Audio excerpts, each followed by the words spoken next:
dulu ya. Bismillahirrahmanirrahim. Raditu billahi rabba wa bil islami dinna wa bi muhammadin nabiyya wa rasulah. Rabbi zidni ilma warzuqni fahman. Allahumma fa'ni bima 'allamtani wa 'allimni ma yanfa'uni wa zidni ilma. Teman-teman, kita lanjut lagi ya. Kita masuk ke sekarang masih tetap di tema 8 tentang bumiku. Kita masih tetap di subtema 2 yaitu pembelajaran 4. Masih yang sama ya. Subtema 2 itu berarti bumiku dan musimnya. Kita lanjut kembali. Nah, ada apa ya di tujuan pembelajaran 4 itu? Oke, yang pertama kita akan belajar menjelaskan hubungan kondisi geografis negara-negara di Asia Tenggara dengan kehidupan masyarakat di bidang sosial budaya yang kedua. Selanjutnya kita akan menyajikan informasi penting dari teks non-fiksi dalam bentuk ringkasan. Dan yang terakhir menjelaskan hak dan kewajiban warga negara untuk memperoleh penghidupan yang layak. Oke. Kita akan belajar yang pertama dulu yaitu menjelaskan hubungan kondisi geografis negara-negara di Asia Tenggara dengan kehidupan masyarakat di bidang sosial budaya. Oke.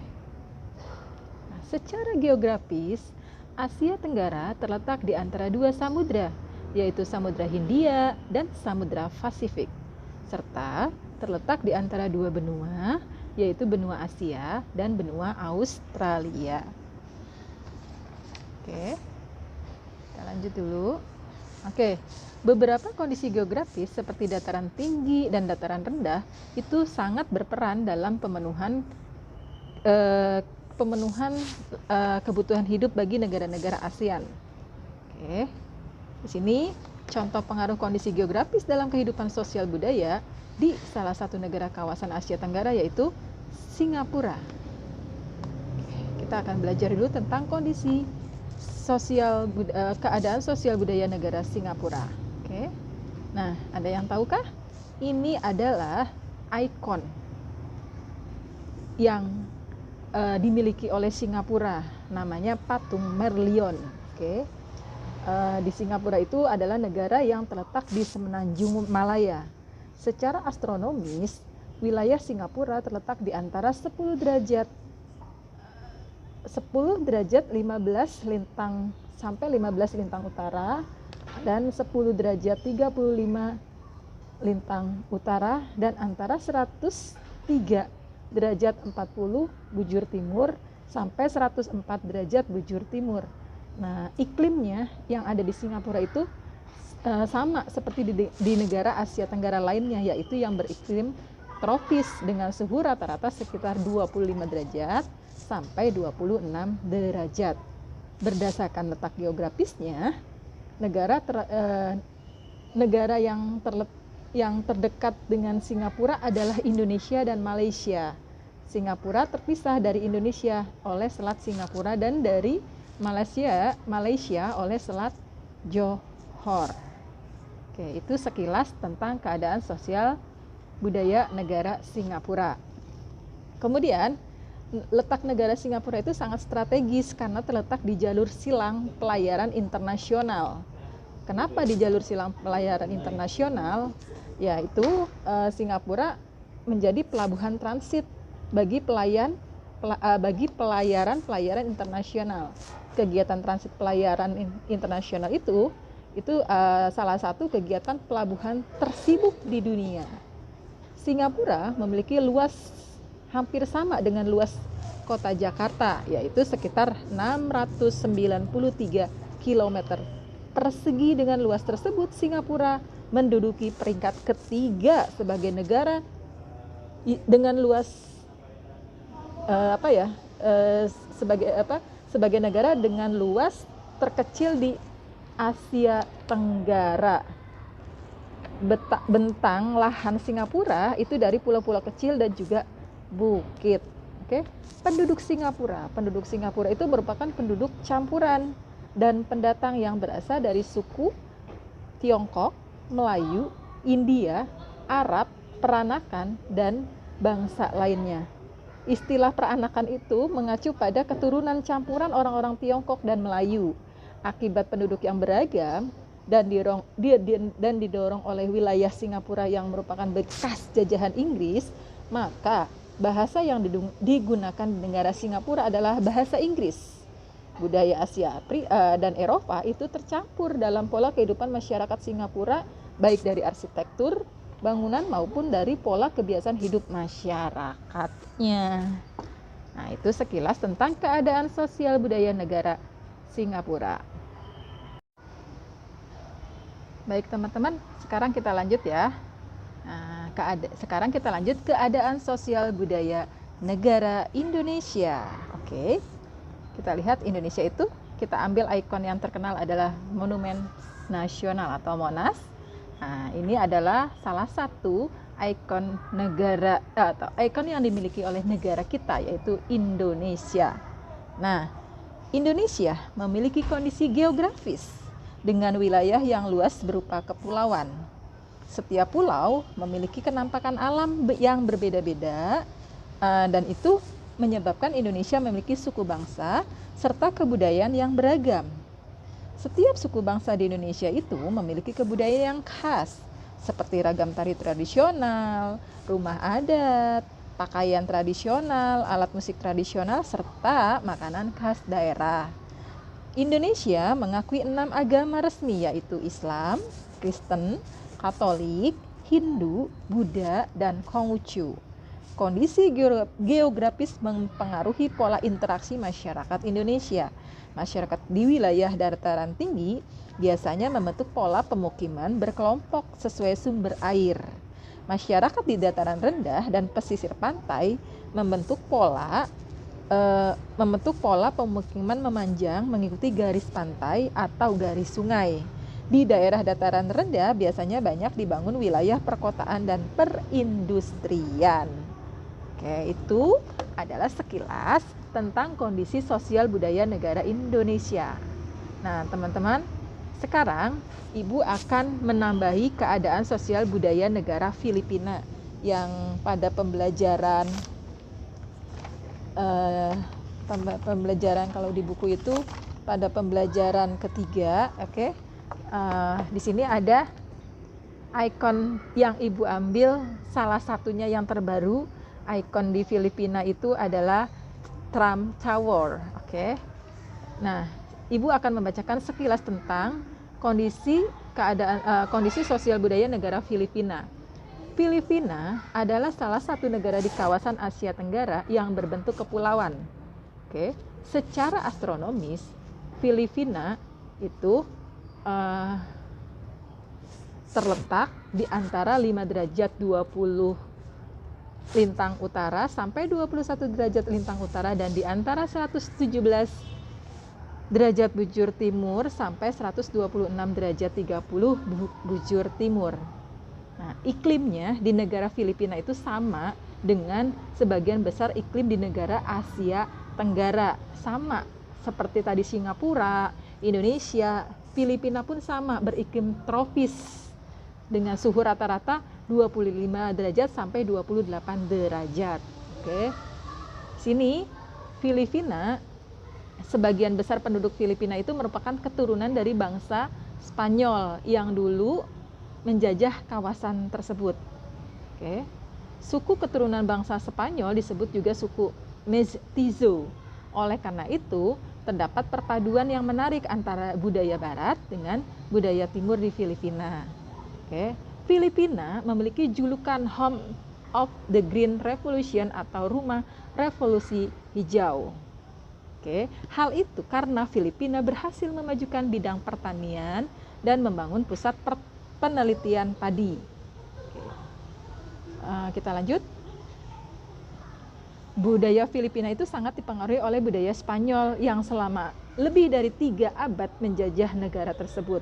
Budaya Spanyol mempengaruhi musik, makanan, seni, agama, bahasa, dan tarian rakyat Filipina. Bagi masyarakat Filipina, alam memiliki banyak manfaat dan merupakan salah satu sumber kehidupan.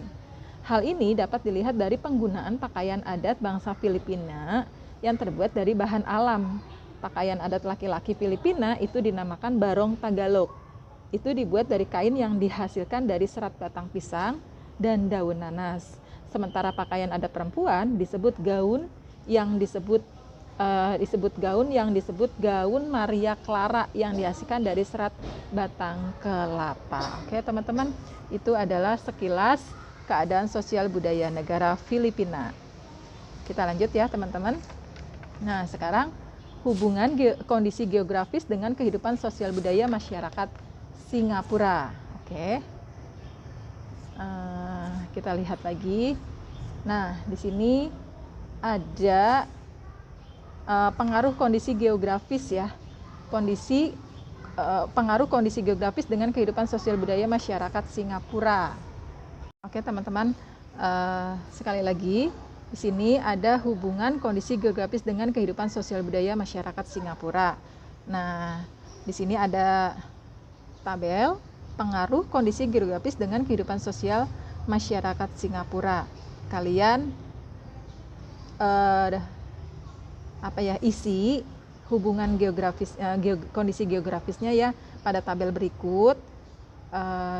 Kalian bisa lihat di teks yang judul Singapura itu di halaman 64 ya, teman-teman. Kemudian diisi tabel berikutnya di halaman 65. Coba dibuka bukunya halaman 65. Di situ kalian nanti akan membandingkan kondisi yang terjadi di Filipina, di Indonesia maupun di Singapura. Oke. Bisa ya, teman-teman, dikerjakan tabelnya diisi ya. Oke. Nah, sekarang halaman 65 juga, tabel yang kedua, di situ ada pengaruh kondisi geografis dengan kehidupan sosial budaya. Contoh yang Ibu ambil di sini kondisi geografis dari negara Filipina dan Singapura saja. Kondisi geografisnya Filipina bagaimana, terus Singapura bagaimana, kemudian kondisi sosialnya Filipina bagaimana, Singapura bagaimana, kemudian kondisi budayanya Filipina itu seperti apa, Singapura seperti apa. Jadi nanti kalian tarik kesimpulan pengaruh kondisi geografisnya ya dalam kehidupan sosial Filipina dan Singapura bagaimana, itu tarik kesimpulannya. Oke, bisa ya, bisa ya untuk menulis pendapat kalian. Kemudian nanti apakah ada perbedaan antara Filipina dan Singapura, kesimpulannya seperti itu ya. Oke, selamat mengisi ya teman-teman di halaman 65. Sekarang kita lanjut ya teman-teman. Oke, kita buka halaman 66. Kita lihat di situ ada teks halaman 66. Oke, judulnya Kehidupan Sosial Budaya Asia Tenggara. Nah, kalian temukan kata kuncinya. Oke, kata kuncinya ya. Nah, ada informasi apa saja? Sama seperti kemarin pertemuan hari Senin di Zoom, kita juga sudah membaca teks dengan cara membaca memindai, kemudian kita tulis ada paragraf pertama itu informasinya apa saja, paragraf kedua apa, dan seterusnya. Oke. Kemudian kata kunci itu apa ya? Kan tadi Bu Dila bilang temukan kata kunci. Nah, kata kunci itu merupakan sebuah kata yang digunakan sebagai kunci atau penghubung ke kata lain atau informasi lainnya. Oke. Nah, setelah itu tujuannya apa sih? Udah menemukan informasi, terus kata kuncinya seperti apa? Yaitu tujuannya adalah untuk meringkas teks bacaan. Oke.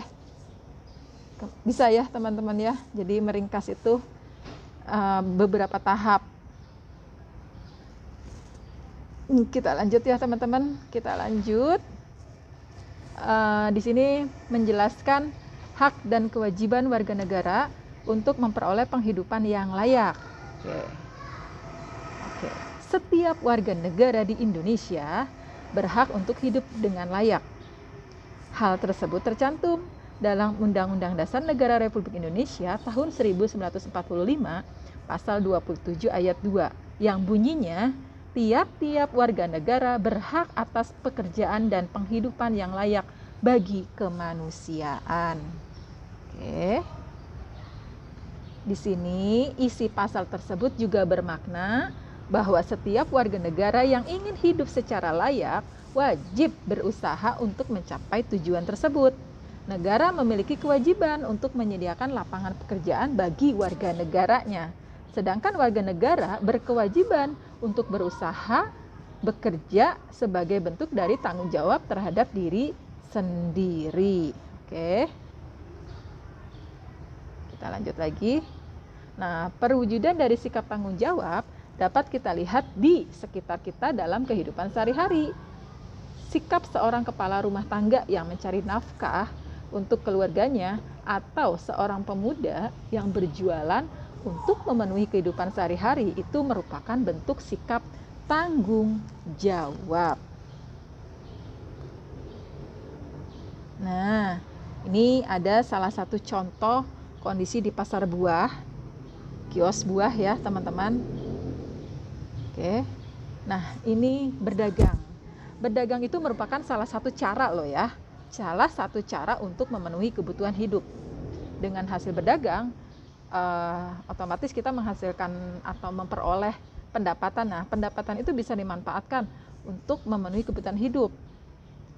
Ya. Kita lanjut. Nah, di sini adalah salah satu kegiatan perekonomian sektor industri banyak menyerap tenaga kerja. Ini garment ya, kalau nggak salah. Garment itu apa sih? Pakaian, bisa baju, bisa celana. Ini garment kalau nggak salah ya. Itu ada mesin-mesin jahit seperti itu ya. Oke, itu industri besar. Oke teman-teman, demikianlah materi yang Ibu sampaikan. Mudah-mudahan bermanfaat untuk kalian. Tetap semangat, jaga kesehatan ya. Baik teman-teman, sebelum kita akhiri kita berdoa terlebih dahulu ya. Bismillahirrahmanirrahim. Alhamdulillahirabbil alamin. Subhanakallahumma wa bihamdik asyhadu an la ilaha illa ant astaghfiruka wa atubu ilaik. Alhamdulillahi rabbil alamin.